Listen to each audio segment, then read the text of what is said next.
مال و منصب کے لحاظ سے اللہ تعالیٰ نے دو قسم کے لوگ پیدا فرمائے ہیں، متروک الدنیا، تارک الدنیا۔ متروک الدنیا بعض بندے ایسے ہیں جن سے اللہ تعالیٰ نے زبردستی نعمتیں چھڑوا دی ہے، اللہ تعالیٰ ان کو دیتا ہی نہیں۔ ان کے بارے میں اللہ تعالیٰ کو علم ہے کہ یہ ہمارے مقرب بندے ہیں، اگر انہیں دنیاوی نعمتیں دے دی تو ان کا بہت بڑا نقصان ہوگا، یہ اپنی آخرت برباد کر بیٹھیں گے، پھر یہ ہمارے نہیں رہیں گے، ہم سے دور ہو جائیں گے۔ یہ ایسے ہی ٹھیک ہے، انہیں منصب عطا فرماتے ہیں نہ مال، لیکن اس حالت میں بھی ان لوگوں کے قلوب میں سکون ہوتا ہے، اطمینان ہوتا ہے، ان کا دل مسرتوں سے بھرا ہوا ہوتا ہے، خوشیوں سے لبریز ہوتا ہے، اور وہ مست رہتے ہیں اپنے مولا کی یاد میں، دنیا کی کوئی فکر ہوتی نہیں۔ وہ یہ سمجھتے ہیں کہ اگر اللہ تعالیٰ نے انہیں بعض نعمتیں عطا نہیں فرمائی تو یقیناً ان کے نہ ملنے میں ہی ان کا فائدہ ہے۔ آپ مثال سے اس کو سمجھیے، مثال کے طور پر بچے کے لیے کوئی چیز مضر ہے اور والدین اسے وہ چیز دے کر بہت اچھی طرح سمجھا دے کہ بیٹا اسے کھانا نہیں، یہ تمہیں نقصان کرے گی۔ کیا کرے گی؟ نقصان پہنچا دے گی۔ تو ہو سکتا ہے کہ والدین کی موجودگی میں بچہ رکا رہے، مگر جو ہی موقع ملا پھر وہ کہاں رکتا ہے؟ اپنی فطرت کے مطابق وہ فوراً کھا لے گا۔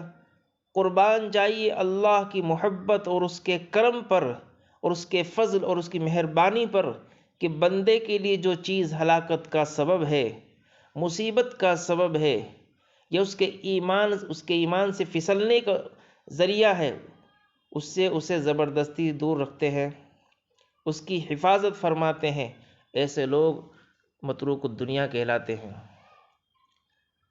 اچھا، دوسری قسم تارک الدنیا۔ تارک الدنیا یہ اپنے اختیار سے دنیا چھوڑتے ہیں، ان کی بھی تین قسمیں ہیں۔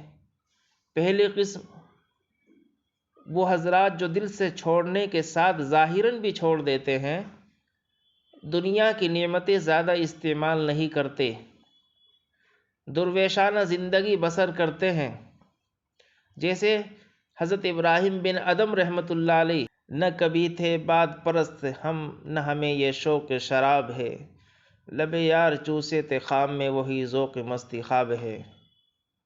شیخ سعدی رحمۃ اللہ علیہ ایک ایسے ہی بزرگ کا یوں حال بیان کرتے ہیں، منعم میں ایسے مست کہ نعمتوں سے نظر اٹھ گئی۔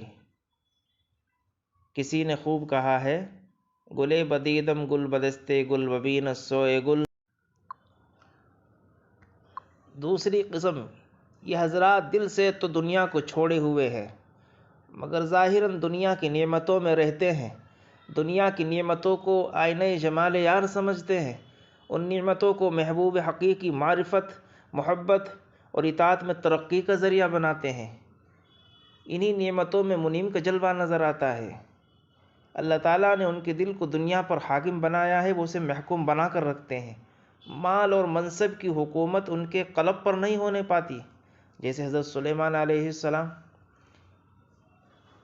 ایک بار حضرت ایوب علیہ السلام برہنہ غسل فرما رہے تھے کہ اللہ تعالیٰ نے آپ پر سونے کی ٹڈیوں کا می برسایا، آپ نے برہنہ حالت میں ہی ان ٹڈیوں کو سمیٹنا شروع کر دیا۔ اللہ تعالیٰ نے دریافت فرمایا، کیا میں نے تجھے اس سے غنی نہیں کر رکھا ہے؟ حضرت ایوب علیہ السلام نے عرض کیا، اے میرے رب، تیری برکت سے میں مستغنی نہیں ہو سکتا۔ کسی کو یہ اشکال ہو سکتا ہے کہ اتنے مال اور اتنے بڑے منصب کے ہوتے ہوئے کوئی تارک الدنیا کیسے ہو سکتا ہے؟ اچھی طرح سمجھ لیجیے میرے محترم بزرگوں، دوستو، تارک کے حقیقی معنی چھوڑنے والا۔ یہ حضرات دنیاوی نعمتوں میں رہتے ہوئے بھی دل سے دنیا کو چھوڑے ہوئے ہیں، انہوں نے دنیا کو دل سے نکالا ہوا ہے۔ بظاہر بہت بڑا منصب ہے، مال و دولت ہے، دنیا بھر کی حکومت ہے، مگر دل میں بال برابر بھی اس کی وقت رہی، اس کی اہمیت نہیں، عظمت نہیں۔ جو کچھ بھی ہے سب اللہ تعالیٰ کی عطا ہے، اسی کا فضل ہے اور اسی کی مہربانی ہے۔ دنیا بھر پر سلطنت اور ہے، تارک الدنیا نے دنیا دل میں نہیں، دل اپنے مالک کی طرف متوجہ ہے، اپنے خالق کی طرف رخ ہے۔ اگر وہ ایک لمحے میں سارا کچھ لے لے تو بال برابر غم نہیں، اس لیے کہ دل دنیا کی محبت سے پاک ہے۔ انہیں اس بات کا استحضار ہوتا ہے کہ ہماری جان اللہ کی ملک ہے اور یہ سب نعمتیں بھی اسی کی ہے۔ جب ہمارا کچھ ہے ہی نہیں تو غم کس بات کا۔ اللہ تعالیٰ ایسا تارک الدنیا بنا دے کہ سب کچھ ہوتے ہوئے یہ عقیدہ دلوں میں اتر جائے کہ میرا کچھ نہیں۔ کار ساز ماں بساز کار ماں، فکر ماں در کار ماں آزار ماں۔ یا اللہ اپنی رحمت سے سب مسلمانوں کو یہ توکل اور اعتماد عطا فرمائے، اور مجھے بھی اور آپ کو بھی یہ دولت مرحمت فرمائے۔ آج کل تو میرے محترم دوستو، قصہ یہ ہے کہ لوگوں نے اپنی بدعمالیوں کی وجہ سے، اپنی نافرمانیوں کی وجہ سے اللہ تعالیٰ کو ناراض کر رکھا ہے۔ جب ناراض کر رکھا ہے تو پھر اس پر توکل، اعتماد، بھروسہ کیسے پیدا ہو؟ ہر وقت دل و دماغ پر خوف ہی مسلط رہے گا۔ گناہوں کو چھوڑ دو، گناہوں کو چھوڑ دو، مال کی محبت دل سے نکال کر باہر پھینک دو۔ اسلام کی تعلیم یہ ہے کہ دل سے نکالو، پھینکو۔ جس نے دل سے نکال پھینکا وہ کبھی نہیں ڈرے گا، اسے کوئی فکر نہیں کہ چور لے جائیں گے، ڈاکو لے جائیں گے، کچھ رہے گا یا نہیں۔ اللہ تعالیٰ دنیا مردار کی محبت کو دلوں سے نکال پھینکنے کی سعادت عطا فرما دے۔ یہ بات سمجھ لیجئے، اللہ والے نعمتیں تو رکھتے ہیں مگر انہیں دل میں گھسنے نہیں دیتے۔ جیسے شاہ شجاع کرمانی رحمۃ اللہ علیہ، نام سنا ہوگا آپ حضرات نے، منصب تو چھوڑ دیا تھا مگر طرز زندگی وہی شاہانہ تھی۔ ایک بزرگ سے کسی نے کہا کہ آپ ایسے بن ٹھن کر کیوں رہتے ہیں؟ اللہ والے یوں تھوڑا ہی رہا کرتے ہیں۔ تو انہوں نے جواب میں فرمایا، میرا حال بتا رہا ہے، اما حالی فیقول الحمدللہ، میرا حال بتا رہا ہے کہ میرے اللہ نے مجھے بہت کچھ دیا ہے۔ وَأَمَا حَالُكَ فَيَقُولُ، اور تیرا حال بتا رہا ہے اعطونی شیئا للہ، کہ اللہ کے لیے کچھ دے دو، کچھ دے دو۔ ایسے ایک دوسرے بزرگ کا قصہ ہے، ان سے کسی نے کہا، نہ مرد است کے دنیا دوست دارد، جو دنیا کو دوست رکھتا ہے وہ مرد نہیں۔ انہوں نے جواب میں کیا بہترین جواب دیا، اگر دارد برائے دوست دارد، اللہ کا بندہ دنیا کو اس لیے دوست رکھتا ہے کہ وہ حقیقی دوست کی محبت میں ترقی کا ذریعہ ہے۔ کیا ہے؟ حقیقی دوست کی محبت میں ترقی کا ذریعہ ہے۔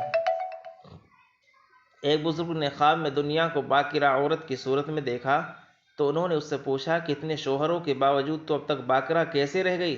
اس نے جواب دیا، مختصر سی سچی بات کہتی ہوں کہ کسی مرد نے مجھے منہ نہیں لگایا، اور جس نے بھی مجھ سے شادی کی وہ نامرد نکلا، اس لیے میری وکالت اب تک بحال ہے۔